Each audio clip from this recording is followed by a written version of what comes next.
What do you mean 100 men versus one gorilla? Yeah, I know how strong a gorilla is, but do you know how much 100 is? Like, I feel like we're forgetting why humans are the dominant species on this planet. And it's not because how strong our muscles are, it's because of our brain. And as such, we are the only species on this planet that can effectively target the nut shot. Because listen, that's all you need. One critical hit. One brave soul that kicks his nuts, or pokes his eyes out, or smashes his eardrums, or sticks a finger up his ass. Throughout the fight, all you need is one moment where the gorilla is dazed enough where everyone else can just jump in and do some real damage. Because it's not 100 men coming one by one waiting for the previous one to be defeated. It's 100 men together against one individual gorilla. And I feel like you're also forgetting most animals don't have the stamina that we do. Humans are the only ones that can effectively sweat to renew our energy. And listen, I'm not suggesting that men will survive long enough for stamina to be a factor for us, but it will absolutely be a deciding factor for the gorilla. If you've seen gorillas fight, you know they're really strong and really aggressive, but for a very short period of time. After a burst of activity, they need to pretty much stand still to just recuperate. Gorillas are not made for long, drawn-out endeavors, and taking on 100 men will be a long endeavor. Just ask Lily Phillips. But you're forgetting the most important part, okay? This isn't can 100 men survive against a gorilla. This is can 100 men beat a gorilla. And like any part of our great history, there will be human sacrifice. And those will be remembered. However, as bodies start hitting the floor, I believe this is when the battle can really change, okay?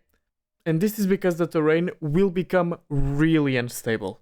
With blood everywhere and bodies starting to pile up, I believe the gorilla will have a much easier time traversing the battlefield. I mean, can you imagine jumping over 2 or 3 people just to land a punch? No, but the gorilla, he doesn't care. Like, he's big. He will do it no problem. The gorilla can also just throw the bodies or just use the bodies as weapons. If he can think of that, of course, but he will have a real advantage in that department. But this is when luck can come into play. Because you gotta think, amongst all of those great fallen soldiers, there's gotta be at least one broken bone sharp enough to do some real passive bleed damage to the gorilla, okay? And using tools like this is something that's not on the gorilla's arsenal, only the man's. So we can use our intelligence and our precision to overcome the gorilla's brute strength and take advantage of his lack of stamina. Okay, so here's the thing. This isn't like the Pokemon vs. Lions debate where there's individual Pokemon that can win the fight all by themselves by being just literal gods. In our mortal realm, a certain amount of something will eventually beat something else, right? Like, for example, do you think one man can beat one chicken? Yeah, probably, right? You just kick it, it's fine. Do you think a man can beat 10 chickens? Well, yeah, probably still, right? But he'll get some scratches, but it should be fine. But do you honestly think one man can beat 100 chickens? There is absolutely no way. They're all like flying, pecking at your face, scratching you.